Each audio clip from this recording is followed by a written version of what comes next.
Welcome back to another episode of Naked Truth with Abbiii. Today we are here with Daniel Francis. He's a millennial helping other millennials to tap into their fullest potential. He's an author, coach, and entrepreneur. Daniel has written two books, The Millennial Mind,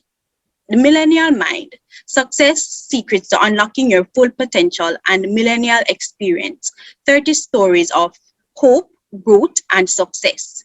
Daniel is a motivator who helps to empower millennials to reach their greatest potential. Daniel is also a pinned member of his local Rotaract Club of Ports of Spain West, and continues to help in his community and give back. Let's welcome Daniel today. He's here with us to talk about anxiety and doubt and how we can go about changing our mindset where these situations are concerned. Thank you for joining us, Daniel, and it's a pleasure having you. Thank you so much for inviting me on. I've been looking forward to this. That's wonderful.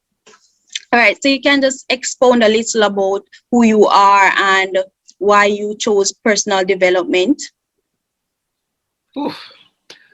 Well, so I feel like I'm a product of my environment. I'm not sure how it is on your end, but in Trinidad, we are a very subject-focused country. So Right. when I was in Cape, I always did sciences. And back then, when you do sciences, you're basically given the choices of becoming a doctor, maybe a teacher, engineer. I didn't have engineering because I was really bad at physics. So I felt like I really had two choices, and that was to be a doctor, right? But I really struggled with the decision. So I took a year off. I studied, I did SATs. I got a scholarship to go to a school in New Orleans called Loyola University. I really just wanted to kind of get a global perspective, be on my own for a bit, kind of experience life, see what a different view can bring to me. Had an amazing time over there. That 4 years, probably the best 4 years of my life. And it was really interesting to see that, even though I came there for pre-med and biology and all these science subjects, I really loved all the other stuff. I loved the philosophy. I loved learning about social justice. They had a million mentorship opportunities. So I was always helping mentor others or being mentored. And it really opened up the door for me to see that, I really think I like something else. It's not always just science with me. Right. So that when I came back to Trinidad, and it was really time to focus on medicine, I found myself wavering, right? And for the majority of my life, I believe that I should really just be doing what I love. I thought that what I loved was science, I thought it was medicine. But I started to realize that it really wasn't that. And I couldn't admit it to myself for a long time. So it basically came to a period of 2 years where I couldn't make a decision. So I was basically working in a job that didn't fit me. So Right. I really hated it. Kind of in a very lost space, dark space. And I remember just in those moments, I just felt like, why does this have to happen to me? Why can't things just work out? I'm an adult now. Things are supposed to be working out in my favor. I don't know where I got these preconceptions from because that sounds like a fairy tale. But I just came to this point where I needed help. Luckily for me, when I asked my parents for help, they actually are coaches, right? So they introduced me to my first personal development course, did it, I loved it. It basically showed me that, wow, you could have as much potential as anyone else, right? But if you don't have the goals, if you can't manage your time, if you don't know what your purpose is, if you don't have that clear idea of where you're going, you'll struggle. You'll just be struggling. Trinidad, what do you say? It's like spinning top in mud. All this energy is being given off, but you're not going in any particular direction. And that was me for a long time. And it was from that realization that I said, wow, I went through this tough time, but I also saw a lot of persons my age going through the same thing. Even people who did things that they thought they loved, and while in it, they realized that they didn't like it. And there was this sense of feeling trapped. I remember specifically there was this feeling of anxiety that was just really crushing and debilitating and just consistent every single day. And once I started peeling away those layers of personal development and really getting an idea of what I want, is when I started to feel calm, started to feel less anxious, started to feel focused. And that basically was the beginning of me becoming a personal development coach. And it's been 4.5 years now. And that journey, well, a part of that journey was me writing my first book, The Millennial Mind, and well, the second book, The Millennial Experience, which is going to be launching in April. Wonderful, wonderful. And on the topic of doubt and anxiety, how do you define anxiety? Well, I mean, simply put, anxiety is just your um, how you express stress, how you express this unknown void of life, all the things that you can't control.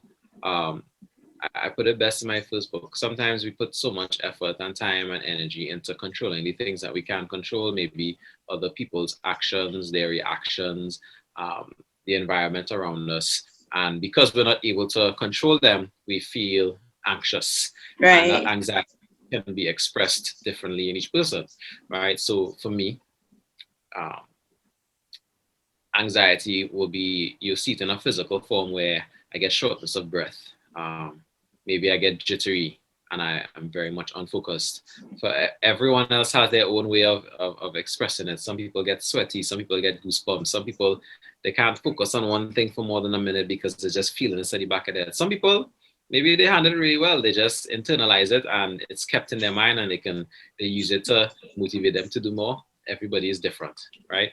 But Everybody is different, definitely. Because mine is something that is just off. For me, it's what diarrhea, is that? instant Wow. diarrhea.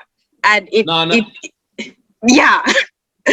yeah. It's funny that you say that So when I'm really nervous. Like if I like I remember when I first started giving speeches, oh, it was like an instant grumble in my stomach. And I'm just like, why does this happen every time I have to give a speech, you know? exactly. I understand where you're coming from there. But everybody's expression of it is different. It's different, And, definitely. and and you realize that you really truly only start to feel that anxiety when you enter into the full adulting world and you realize that, oh, okay, I have the reins, I have to decide where I'm going. It can be a lot. It really can. Right. Can doubt lead to anxiety? Yeah, definitely. Like when you say doubt, I always think about something called a limiting belief. So Mm-hmm. basically, a limiting belief is something that maybe you heard it when you were younger, and you accepted this particular opinion or tidbit of information as fact. And because you accepted this as fact, it now dictates your life. Right. Perfect example of this. When I did sciences, the way sciences worked out, you just basically learn the information. Most times you regurgitate it. You don't really have to do too much complex solving of anything, right? So I always thought that, I'm not really creative. I'm not a very creative person, right? I'm doing English, I'm doing literature, and I'm getting the remarks of, yo, this story is dry. This story, I still remember to this day. She put unimaginative in all caps, circled it, and she Oh just said, this my. thing's work, right? So I internalized that feedback to me seeing myself as, well, I am not creative. I cannot create anything new. Anything that I put out will just be something that's already there, right? Right. And I did not realize how much of an impact it had when I was, let's say, at school at that level. But as I got to college and I started to doubt myself about, well, I can't really do this. I can't guide these people because I'm not a creative person. To the point now where I get the idea for my first book and I'm thinking, yeah, I should write a book. But then immediately that doubt seeps in of how can you write a book when When you're you not have this creative. this header of unimaginative flashing in your brain because a teacher from back in the day said you don't have any creativity within you, right? And I'm just really happy that I understand conditioning, I understand what a limiting belief is. I understand that it's just an idea. It really takes you to make it real, so that I could dismantle that one negative thing I saw with myself and say, well, you know, I know that if I put my mind to something, I can achieve it. I don't need to believe in this thing that's been holding me back because I know that I can get this done, right? So yeah, doubt really does have the ability to kind of create that anxiety among so many other things. Um, but I think once you have a certain level of introspection to understand who you are, what you stand for, the triggers in your life, and really what your vision is for your life, you can kind of say, well, I feel doubt, I feel the anxiety, but I must foster one because Yeah, you this must try. challenge is not, You must yeah, it's try. not It's gonna stop better me. to try and have failed than not to have tried at all. Exactly that. So yeah. In your coaching journey, what techniques have you used over the years to assist individuals who go through the phase of anxiety? Right. For me, with anxiety, I think it's first you need to understand where it comes from. I think we really downplay the level of conditioning and how much it Right, affects. Because you have to remember, if you go through a particular experience over and over and over and over, whether it be positive or negative, eventually it will just become a norm. It will just be an accepted norm, and we call that conditioning, right? So if your whole life your mother calling you stupid, stupid, stupid, stupid, every time you do something you're stupid, right? You're just gonna inadvertently feel like you're stupid, and it can be expressed in different ways. Maybe you don't trust yourself in exams. You don't trust yourself to lead people. You think you hear the word stupid and you start to trip off mentally. You don't even know where it's coming from. And it comes from that conditioning, right? So when we speak of anxiety, it's the same thing, right? This anxiety is coming from a place of fear, of doubt, of unknowing, or just a place of weakness for you that definitely is coming from something in the past. So step one is to really figure out where is that coming from? Where's that doubt coming from? Where's that fear coming from? And why is it triggering your anxiety? And then once you have that down, it's then the rewiring process of, okay, this is your experience in the past. This happened over and over. This is your conditioning. Now, based on this conditioning, you get triggered in these ways, and this is causing anxiety in your life. Or maybe you don't have direction, and that's causing anxiety in your life. It really depends on what the prognosis is. But from there, it's to right, say, okay, how are we going to rewire this function? Right? You need to fill it with something that's positive. Right. So if it is now, I've been here and I'm stripping my whole life, um, and I've now become aware that I feel a particular way when I don't know something because my mother called me stupid growing up. But I'm aware of it now. Now I can say, okay, when it happens, I can say, okay, I'm feeling X, Y, and Z, but that's not an appropriate feeling or even a reaction to have in this particular moment. So what am I going to replace this with? Right? So that's where you have to sit down and make the plan of, okay, when I feel this, what do I do? Do I separate myself from the situation and start talking to myself and doing affirmations, breathing, just being myself and taking that minute of silence can make a difference right, because you're not trying to fit in a new action for something that you've been doing for so long. So it will take time, it will take repetition, but you just need to have a plan in place, stick with it, and eventually you will start seeing those results. But it also helps when you have a very concrete vision for your life. I mean, if it is, let's say you wanted to be an astronaut, right? And you have this crippling self-esteem problem. Now, being an astronaut is a humongous goal. And I just feel like if I'm in that position, I can't let low self-esteem stop me from being an astronaut. I have to be like, yo, this one little thing, this one little challenge can't stop me from achieving this big thing that I have. So when you're really vision focused, you find that you find a way to overcome these challenges because they become so small in comparison to the big dreams and the big future that you could have if you don't overcome them. If I'm right. making sense. That's a great answer, actually. Can do you think you can have healthy doubts? Why or why not? I think doubt in general is healthy. All these emotions we have, they're all natural for us. Right, It's really how we deal with it and how we process it, right?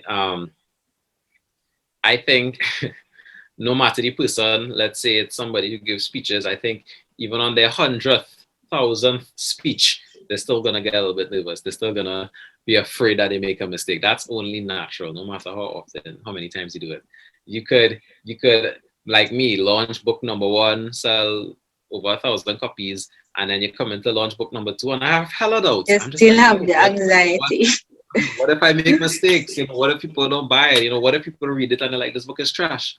That is completely normal, right? It's just a natural response because you don't know for sure what will happen, right? And now your mind is trying to make sense of the possibilities. And Mm-hmm. naturally, our minds tend to go to a negative place. Like 90% of our thoughts are typically negative. So now you have to be more active in what you're allowed to fill your mind because if you know naturally your mind is going to go to that negative place. You have to say, well, no, no, Daniel, you have put in enough work. You have all these people who like your book. The next one is going to do great. No person who's giving their 1,000th speech, this is clockwork for me. Yes, I have my doubts. I've rehearsed. I get a nice payday. This is going to be great, right? It's it's it's really about being very active with the thoughts that you allow to fill your mind, because all these natural processes of doubt, fear, you know, is natural, right? It's here to protect us from danger, because Right. when we were like hominids and Neanderthals and Homo sapiens and stuff, fear was good. Fear meant run, danger. Doubt about eating this. I don't know this. If I eat this, this might kill you, right? That's a natural response. But now these natural responses come to present day where, okay, we don't really have that much danger, but we still have the fight or flight. We may not, we still have the doubt, but it's nothing something that's going to kill us. But our body will still feel as though, yo, this is danger. Yo, I'm about to die. Yo, I don't know what's about to happen. And we still Right. react the same way. So if we're not able to now kind of control that, we'll find that, well, I mean, we're basically back in the So Stone in an Ages where we just, essence, we need it. yeah, you have to, and that really comes with like having a very deep understanding of yourself, that deep introspection, um, understanding your feelings, understanding your self-worth, understanding your vision. So that when these things happen, when you feel the doubts, you feel all these different emotions, you can say, okay, I have the emotional intelligence to understand that this is what I'm feeling, um, but this is what I need to do. So let me do what I need to do to process these feelings so that I can get back to what I need to get done. Because that's what it's all about. Because at the end of the day, nobody's going to do it for you. You have to do it for yourself. Exactly. We touched on this earlier, but I wanted to ask, what traits can we identify in ourselves to identify anxiety? Mm. Well, that's just going back to the whole introspection. I think my generation is really bad about introspection. We don't really, sometimes you'll be sitting and you have that one question that just randomly pops in your head, like, hey, we happy right now? And we just immediately say, nope, not today. I ain't trying to talk to myself about that, right?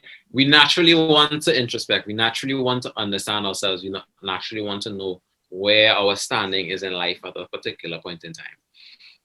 However, it is sometimes hard to deal with, right? Right. So when you're talking about traits, it's about being open, right? Um, there is a fear of knowing, right? What if you realize you're not strong enough? That's okay. Just learn that it just means you have to do more work. We're all weak. We all have work to do. We all have learning to do every day. That's natural. But when you grow up in an environment where perfection is expected, because remember we went to school, you had to get that 100 points, you have to get that A, you have to do this perfectly. But you transition from that to the real world where you're doing a lot of things that are new, and it's impossible for you to do it 100% well in the first take. So we are prepared for something that we are not actually going through. So now Right. to realize that and say, well, making mistakes is right, failure is fine. It's not really a big deal. It's about how I process it, right? So you have to have that openness to understand that things are different, and it's really heavily on me or you to now process what's happening and to have the appropriate response. But if you are closed off, if you're living in a bubble, if you're saying, well, you know, I was told life was going to be like this, so if it's not like that, I can't accept it, then you're sticking yourself into this very closed box that's going to get you into trouble. Because it's Right. not about closing yourself off. It's not about saying, well, this is what it is in my head and this is what has to be in reality. You need to find some middle ground, right? Where you're chasing those dreams, chasing those goals, but then also understanding that, you know, life may not be what I expected it to be. And that's okay. But I will find a way to make it different. Right. So it's I think openness really is the best way to kind of go about that. Right. Um, some of us, we know what we're going through is anxiety, but we're afraid to identify it as anxiety. What would you say to that person or persons? Oh my gosh. Person or persons, what you doing? Talk to somebody. I feel like all the taboo about getting help, speaking to a counselor, speaking to a therapist, listen. It We all has go through. something to do with our cultures, you know. Yeah, it's culture. It's culture too. It's I mean, if our parents grew up in that same culture, then how what's us? You know, I even wrote a story about this in the new book. You know, and this Right. was based in reality. A friend was experiencing PTSD. She didn't know it was PTSD at the time, but she knew something was wrong, and she just kept going back in her back and forth in her mind, and she's like, "This something has to change." She did a little research. She realized it could be PTSD. She went to her parents and she said, "You know, I think I need to go and speak to someone." And their response was, "Are you mad? You're not mad. My child is not crazy, right?" For them, they may not understand it, and because you have now this external pressure that if you go and get this help, you're seen maybe as weak, as worse off than others. You may not go and get the help that you need, right? And that can lead you into Right. a darker road. I mean, I don't want to touch on dark things, but I mean, if you look at suicide rates and the rates of depression, it's rising in our generation, right? And Definitely. it's basically, yeah, and it's saying that we need to be more open to seeking help, right? It's impossible for us to be raised with no issues. It's just not gonna happen. Too many variables. No matter how good our parents are, no matter how schools are, we will experience some type of trauma, big or small, that Right. can affect us in a major way or in a minor way. And there's Even nothing wrong with speaking to somebody who knows. Well, even the other day I was saying to myself, I did. and I need to heal from the wounds beneath my scars, because there are things that when you were younger you have dealt with it, but you dealt with it in a way that is like, oh, it didn't really affect me. But then Mhm, there's some triggers that mhm, now you're realizing that it's coming from the past. mhm. So we really need to speak to Yeah, people. We really need to try to get the help that we need and come out of these cultural traits of thinking that if I go and see someone, then I'm crazy. yeah. Because I'm seeing so many people out there, they're struggling, right? But they refuse to get that help because of the taboo. They cannot stand being seen as weak because they Right. associate that person as being weak, Weak. right? And then you see the flip side. Maybe they are one so open, but they say, "Well, I am strong enough that I can work through this myself." I mean, don't get me wrong, some can, but you are trying to work through this from your understanding of how you can process this, as opposed to someone who's a professional. This is their job. They've gone to school for years for this. They can more they can be more useful in helping you transition from the point A to the point B. Because you find that Right. you're doing it yourself, but you still have any issues. But again, pride. Everybody should really be talking about that. It's just, try it out. But I really don't see many downfalls to it, because we and when you talk about like how things are different for us, I mean, this advent of social media, in a way where we see everything, and inadvertently everything becomes a competition. Who's doing better? Yeah, because my You next you see question your would have friend. been on being validated and the need for validation, and if social media has a negative impact on Mhm. our anxiety. Definitely, because we are living in a world where you have to think of our parents. They could be doing their own thing and know nothing about what their neighbors doing, their friend is doing. They wouldn't know, right? They had Right. dial up. Lord Father, I don't miss dial up. But still, right? So you could be in your own space, living your own life, and just grind, right? But we're in a time now where everything is online. You see everything, you process everything, and it's just so easy to think of everything as a competition. You look at your friend winning in a picture and you think you want to be happy for them, but the Mm-hmm. first response you feel is jealousy. Like, why can't I get that? Or I feel like I'm better than them. Why haven't I done that Right. yet? Right? And it seems so small, but it's like a micro thing that's going to become a macro thing over time. Growing. Mm-hmm. Because you now speak of, and I wrote about this in the first one, you having your quarter life crisis, your third life crisis, your midlife crisis, whatever it is. These things have come into being because now we can see what other people are doing. We can see where they are in their life. But of course, you know that everybody's just showing their success. Nobody's really showing their failures, right? So now Exactly. you're about to turn 25. I'm turning 30 in a month. And it's really hard not to think about the fact that, yo, I'm about to be 30 and there are things that I want. There are things that I should have. And I don't have these things. And now you feel this pressure, this anxiety because, yo, I know people who are 30 and they have so much more. I see people on social media who are 30 and they have so much more. And as soon as you get into that line of thinking, you are putting yourself in a real pressure because Right. life lose scenario, right? It should really be focusing on what your plan is and sticking to it.